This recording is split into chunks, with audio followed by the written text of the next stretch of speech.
ये जो बच्चा चोरी के संबंध में जो विभिन्न स्रोतों से और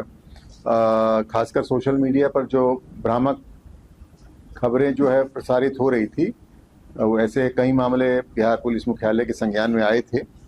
और इसमें मीडिया से भी बहुत सारी क्वेरीज आ रही थी। तो इसलिए यह निर्णय लिया गया कि जो है इसमें मीडिया को भी एड्रेस करके बताया जाए। तो जैसे आज और कल में 24 तारीख में 4 ऐसे मामले जो है बिहार पुलिस मुख्यालय के संज्ञान में आए हैं और आज भी एक मामला आया है जिनमें ये इस तरीके की अफवाह फैलाई गई कि वो बच्चा चोरी गिरोह जो है वो बच्चा चोरी करने का प्रयास कर रहा है, लेकिन वो मामले कुछ और पाए गए। जिसमें जमुई का एक मामला है, जिसमें जो है नालंदा का एक मामला है, उसी प्रकार से जो पूर्णिया का एक मामला, मुजफ्फरपुर का एक मामला और मुजफ्फरपुर का एक दूसरा मामला भी है जो आज प्रतिवेदित हुआ है। बाकी 4 मामले कल के हैं। तो सब मामलों में ये पाया गया जांच उपरांत की जो है ये मामले सब अफवाह थे। तो इसमें जो खतरा रहता है कि चूंकि बच्चा चोरी की अफवाह में जो भीड़ एकत्रित हो जाती है वो कई बार मॉब लिंचिंग भी कर देती है और कुछ जो निर्दोष लोग इसका शिकार हो जाते हैं और उनको जो है फिजिकल रूप से हानि पहुंचाई जाती है, कुछ में मृत्यु भी हो जाती है उनकी। तो इसलिए हम आप लोगों के माध्यम से अपील भी करना चाहते हैं आम जनता से कि किसी भी परिस्थिति में अगर कोई ऐसी अफवाह मिलती है तो कभी भी कानून को अपने हाथ में न लें। डायल 112 जो इमरजेंसी रिस्पांस सिस्टम है पुलिस का, उस पर डायल करें या संबंधित निकटतम थाना को सूचना दें।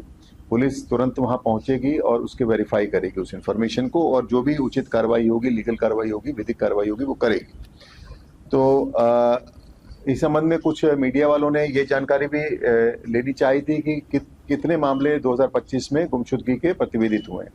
तो आपको ये जानकारी के लिए बता दें कि बिहार में पूरे राज्य में कुल 14,699 मामले प्रतिवेदित हुए थे 2025 में, जिसमें 12,526 जो हैं बालिकाएं थी और करीब 2,173 जो हैं वो बालक थे। और उसमें से 7,772 बालक बालिकाओं को जो है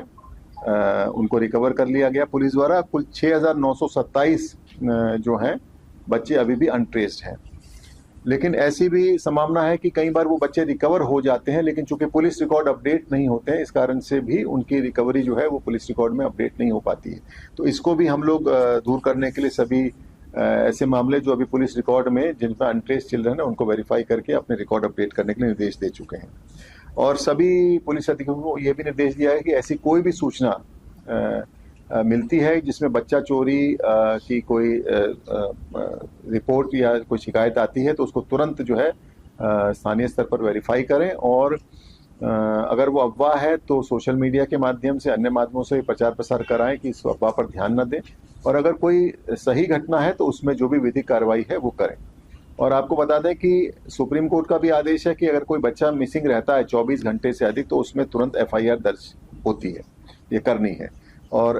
उस सब में FIR दर्ज की जाती है और उसके लिए एक पूरा प्रोसेस, एक SOP निर्धारित है, भारत सरकार के द्वारा भी निर्धारित है, सुप्रीम कोर्ट की भी गाइडलाइंस है, जो बाल विकास मंत्रालय भारत सरकार को उसकी भी अपनी SOP है और बिहार पुलिस ने भी SOP की है और JJ रूल्स 92 में भी SOP निर्धारित किए गए कि अगर कोई बच्चा गुमशुदा होता है तो उसमें किस तरीके की प्रक्रिया अपनाई जानी है उसकी रिकवरी के लिए। और अगर 4 महीने तक कोई बच्चा रिकवर नहीं होता है तो उसका केस का अनुसंधान जो ASTU anti human trafficking unit को ट्रांसफर हो जाता है। वो हर जिले में स्थापित है, पुलिस मुख्यालय स्तर पर भी एक एंटी ह्यूमन ट्रैफिकिंग स्थापित है और उसके लिए पूरे दिशा निर्देश हैं। एंटी ह्यूमन ट्रैफिकिंग जो इंस्पेक्टर हैं या जो भी पदाधिकारी हैं उनको किस तरीके के अपने कर्तव्य करना है, उसमें क्या क्या प्रोसेस अपनाना है स्टेप बाय स्टेप बच्चे की रिकवरी के लिए, वो सारा निर्धारित है। उसके अलावा भारत सरकार के बाल विकास मंत्रालय का एक मिशन वात्सल्य करके एक पोर्टल है, पूरे इंडिया के सभी स्टेट्स उसमें उस पोर्टल पर हैं और बिहार के भी करीब जो है 1196 थाने उस पर मैप्ड है और उसका लॉगिन ID और पासवर्ड सब थानों को दिया हुआ है। अगर कोई भी बच्चा मिसिंग होता है, उसमें FIR होती है तो उसकी एंट्री, उसके जो भी बच्चे के प्रोफाइल जिसमें भी उसके जो डिटेल्स हैं पूरे उसमें एंट्री करनी है। उसमें दो तरीके के हैं, मिसिंग और रिकवरी, दो उसमें हेड्स हैं। तो मिसिंग अगर कोई बच्चा होता है तो उसकी मिसिंग वाले में एंट्री होती है, उसके सारे डिटेल्स, पारिवारिक पृष्ठभूमि और उसका जो बच्चे का प्रोफाइल, सब चीज़ें उसमें, फोटोग्राफ, जो भी चीज़ें अवेलेबल होती हैं सारी उसमें होती हैं। और वो पूरे इंडिया में सर्कुलेट हो जाता है चूंकि वो ऑनलाइन सिस्टम है। और अगर बच्चा वो कहीं रिकवर होता तो रिकवरी की भी एंट्री होती है। तो अगर कोई बच्चा जैसे बिहार से मिसिंग हुआ और किसी अन्य राज्य में रिकवर हुआ और वहाँ उसकी एंट्री हुई तो मैचिंग वो पोर्टल कर देता है ऑनलाइन, तो इससे बच्चे की रिकवरी और उसका वो आसान हो जाता है। तो ये व्यवस्था पूरे सभी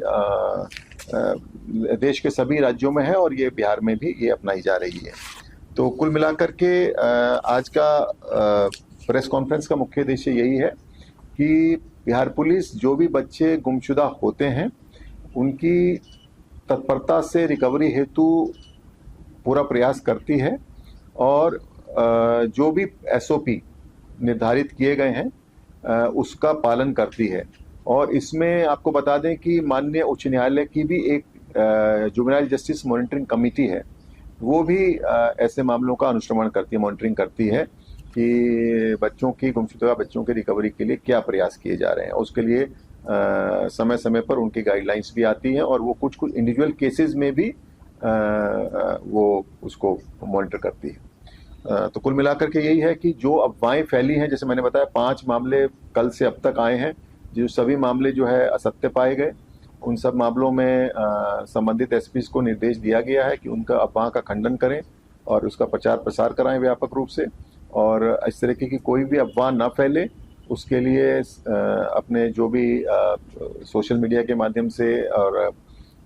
जो आप लोग जो मेन स्ट्रीम मीडिया है उनके माध्यम से प्रचार प्रसार कराएं, ताकि पब्लिक भी आगाह हो सके कि इस तरीके के अफवाहों से कई बार एक भ्रम की स्थिति फैल जाती है और एक law and order situation develop हो जाती है, उसमें किसी निर्दोष की जान भी जा सकती है।